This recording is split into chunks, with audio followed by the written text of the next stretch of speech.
ఓం మహాగణాధిపతయే నమః. ఓం గురుభ్యో నమః. ఓం శ్రీమాత్రే నమః. మనం ఈరోజు శని గురువులు ట్రాన్సిట్లో గోచారంలో ఒకే రాశి మీద పడ్డప్పుడు 12 లగ్నాల వారికి ఎటువంటి ఫలితాలు జరుగుతాయి. శని గురువులు ఒకవైపు మనకి డబుల్ ట్రాన్సిట్ కలిగించడం వల్ల మంచి శుభకరమైనటువంటి ఫ్రూట్ఫుల్స్ జరుగుతుంది, ఎటువంటి సందేహం లేదు. అలాగే కుజకేతులు కూడా కలిసి ఉంటున్నారు. మనకి ఈ రెండింటిని గమనించుకోవాలి.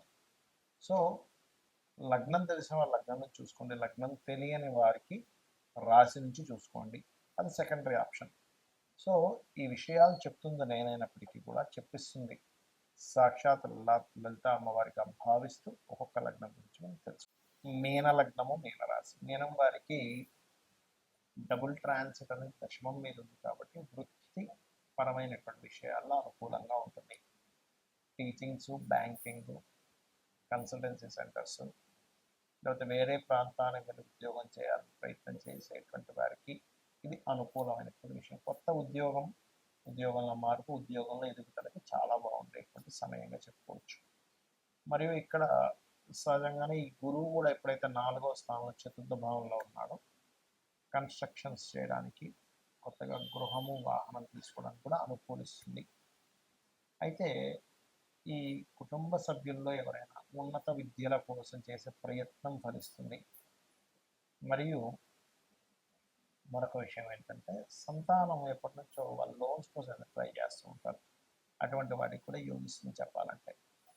అదేవిధంగా మీ యొక్క తండ్రి గారికి గతంలో ఏదైనా ఉద్యోగ విషయంలో కొంత ఫైనాన్షియల్గా గ్రోత్ రావాలి, వాళ్ళు జీతం పెంచుతా అన్నారు, అటువంటి వాడికి దశమ స్థానం అనేటువంటిది తండ్రి యొక్క కుటుంబ స్థానము, తండ్రి యొక్క ఆదాయ స్థానంగా చెప్తూ ఉంటారు.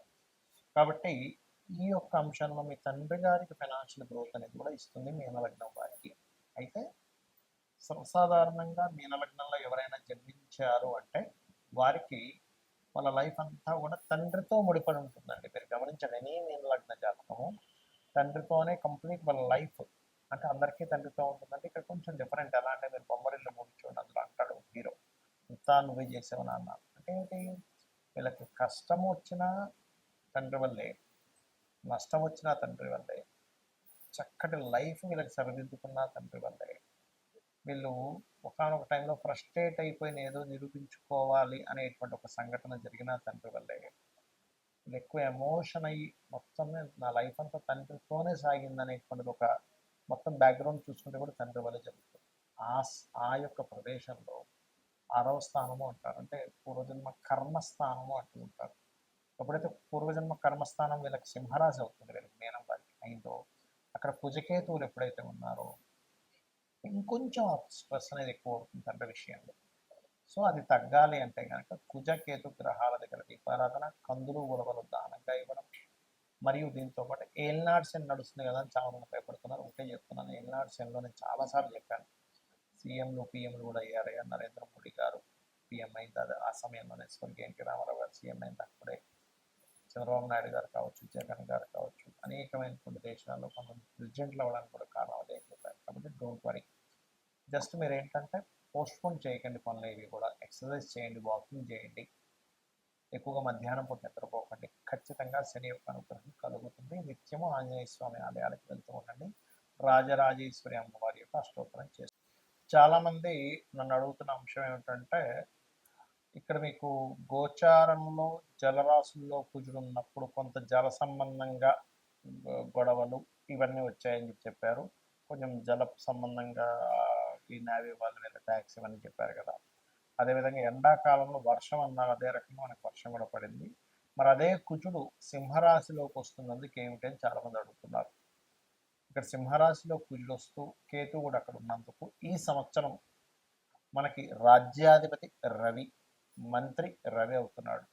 కాబట్టి ఈ రవి రాశుల్లోకి ఎప్పుడైతే అగ్నికి సంబంధించిన గ్రహం, ఒక విస్ఫోటం జరగడానికి కారకుడైనటువంటి గ్రహం ఎప్పుడైతే వస్తున్నాడో, ఒక దేశం మీద మరొక దేశం విరుచుకుపడి పెద్ద పెద్ద బాంబులు వేయడం కూడా జరుగుతుంది. అది ఇండియా పాకిస్తాన్ అవ్వాల్సిన అవసరం లేదు, ఉక్రెయిన్ రష్యా కూడా అవ్వచ్చు, లేకపోతే అమెరికా ఇంకో దేశం కూడా కావచ్చు, ఏదైనా ఒక దేశం కావచ్చు. ఆ దేశం మీద పెద్ద స్థాయిలో ఎక్కువ ఉష్ణాన్ని కలిగించేటువంటిది వేయడం జరుగుతుంది. అదొకటే కాకుండా ఈ ఈ పిశాచ యోగం ఉన్నప్పుడు పర్టికులర్గా రాబోయే 2 months కూడా మన ఇండియాలో కానీ వేరే దేశాల్లో కానీ కాస్త పుణ్యక్షేత్రాలు దేవతా ఆలయాల మీద కూడా అటాక్స్ జరగనున్నాయి కాబట్టి కాస్త జాగ్రత్తగా ఉండాలి. కొంత స్లీపర్ సెల్స్ వల్ల ఇబ్బందులు ఇటువంటివి జరగనున్నాయి కాబట్టి ఈ యొక్క అంశంలో చాలా జాగ్రత్తగా ఉండండి. అయితే ఇక్కడ ఎవరి జన్మజాత చక్రంలో అయినా గుర్తుపెట్టుకోండి, వాళ్ళ పర్సనల్ చార్ట్లో ఇప్పటివరకు మనం ఏదైతే డబుల్ ట్రాన్సిట్ గురించి చెప్పుకున్నామో వాళ్ళ పర్సనల్ చార్ట్లో కనుక కొంతమంది చూడండి ఇప్పుడు నాకు ధనం వస్తుందా లేదా అనుకుంటూ ఉంటారు. వాళ్ళకి పర్సనల్ చార్ట్లో ధనభావం మీద ఈ డబుల్ ట్రాన్సిట్ వచ్చింది అనుకోండి, డబ్బులు ఖచ్చితంగా వస్తాయి. లేదంటే ఒక కాంట్రాక్ట్ అవ్వాలనుకుంటున్నాము, వాళ్ళ పర్సనల్ చార్ట్లో 3వ భావం మీద కనెక్ట్ అయింది, అప్పుడు ఒక మాట్లాడుకొని అది కాంట్రాక్ట్ రావడానికి అనుకూలిస్తుంది. మరి కొంతమందికి ఏమంటే నేను ఒక గృహం కొనుక్కుందాం అనుకుంటున్నాను, అనుకూలిస్తుందా లేదా అంటే ఒకటి గుర్తుపెట్టుకోండి, ఎప్పుడు కూడా గృహం కొనుగోలు చేసేటప్పుడు మీకు 4వ భావానికి సంబంధించిన మహాదశ అంతర్దశలు అనుకూలించాలి. ఈ డబుల్ ట్రాన్సిట్ 4వ భావంలోకి రావాలి. దాంతోపాటు మీరు ఏదైతే గృహం కానీ స్థలం కానీ కొనుగోలు చేసేటప్పుడు ఆ దిశ అంటే ఒక్కొక్క పేరు గల వాళ్ళకి ఒక్కొక్క దిశ మనకి వస్తుందని చెప్పారు శాస్త్రంలో. ఎక్కడ కూడా తూర్పు ఉత్తరం మాత్రమే మంచిది, దక్షిణం పడమర మంచిది కాదని ఎక్కడా చెప్పలేదు. 4 దిశలు మంచివే, కానీ మీకు ఏది పనికి వస్తుందని చూసుకోండి. మనకి వీడియోలు కూడా పెట్టాము, ఏ పేరు గల వాళ్ళకి ఏ డైరెక్షన్ కలిసి వస్తుంది అనేది దాని పరంగా మీరు చూసుకోవచ్చు. అలాగే మరొక విషయం ఏంటంటే ఇక్కడ సంతానానికి అయితే పంచమం మీద ట్రాన్సిట్ ఉండాలి, రుణములు లభించాలంటే కూడా ట్రాన్సిట్ ఉండాలని మనం ఒక్కోసారి లోన్స్ కోసం మనం ప్రయత్నం చేస్తుంటాం, ఒక్కోసారి లోన్స్ రావు. కానీ రుణం లభించాలంటే 6వ భావం మీద ఉండాలి, రుణం తీర్చాలంటే 5వ భావం మీద ఉండాలి. అయితే ఇక్కడ మనము ట్రాన్సిట్ రావడం ఒక ఎత్తు అయితే కొన్ని పనులు అవ్వడానికి లలితాంబిక అమ్మవారి యొక్క అనుగ్రహం కలిగితే కూడా పనులు అయిపోతాయి. అవి ఎలాగా అంటే ఇప్పుడు ఫైనాన్షియల్గా ఇబ్బంది పడుతున్నారు, ఓం సంపత్కరీ సమారూఢ సింధుర వ్రజ సేవితాయ నమః చేసుకోండి. లేదంటే ఉద్యోగం రావట్లేదండి, చాలా ఇబ్బంది పడుతున్నారు అనుకునేటువంటి వారు ఓం శ్రీమాత శ్రీ మహారాజ్ని శ్రీమత్ సింహాసనేశ్వరి నమః అని చేసుకోవచ్చు. లేదా ఓం మాణిక్య మకుటాకార జానుద్వై విరాజితాయ నమః అని చేసుకోవచ్చు. మరి కొంతమందికి సంతానం ఉండదు, అలాంటి వారు దత్తాత్రేయుడిది దిగంబర శ్రీ పాదవల్లభ దిగంబర అనే మంత్రం చేసుకోండి. మరియు దీంతో పాటు మరి కొంతమందికి వ్యాపారాల్లో రాణించడానికి ఇబ్బంది పడుతూ ఉంటారు, ఓం ఇంద్రగోప పరిక్షిప్త స్మరతోనాభజంగికాయే నమః అనే మంత్రం చేసుకోండి. ఆ రకంగా ఏంటంటే ఒక్కొక్క దానికి ఒక్కొక్కటి. ఇప్పుడు కొంతమందికి చూడండి ఆరోగ్య సమస్యలు ఉంటాయి, ఎందుకు అంటే వాళ్ళకి 4వ స్థానం అంటే ఇమ్యూనిటీని తగ్గించే స్థానము, ఇమ్యూనిటీ స్థానం పంచమ స్థానం పడవడం, 6వ స్థానం రోగస్థానం యాక్టివ్ అయితే ఏమవుతుందంటే వాళ్ళకి అనారోగ్య సమస్యలు నిత్యం పడుతూ ఉంటారు. అటువంటి వారు చక్కగా ఓం సర్వవ్యాధి ప్రసవని సర్వమృత్యు నివారిణి అగ్రగణ్య అచింత్య రూప కలికల్మషనాశిని నమః అని చేసుకోండి. ఖచ్చితంగా మీకు బాగుంటుంది, మరి ఎటువంటి సందేహం లేదు. అయితే ఇక్కడ ఒక్క విషయం ఏంటంటే చాలామంది ఏనాడు సెంట్ జరుగుతుందని కాల్సర్వ యోగాలు ఉన్నాయని భయపడుతూ ఉంటారు. అవేవి మిమ్మల్ని ఎక్కడా ఆపవు. ఖచ్చితంగా మీరు చేసేటువంటి కర్మ ఏదైతే ఉందో దాని రిజల్ట్ మాత్రమే గ్రహాలు ఇస్తూ ఉంటాయి. దానికి మీరు అమ్మవారి పాదాలను ఆశ్రయించినట్లయితే 100% మీరు అనుకున్నది అనుకున్నట్టుగా అమ్మవారు కలిగిస్తుంది మీకు. శ్రీమాత్రే నమః.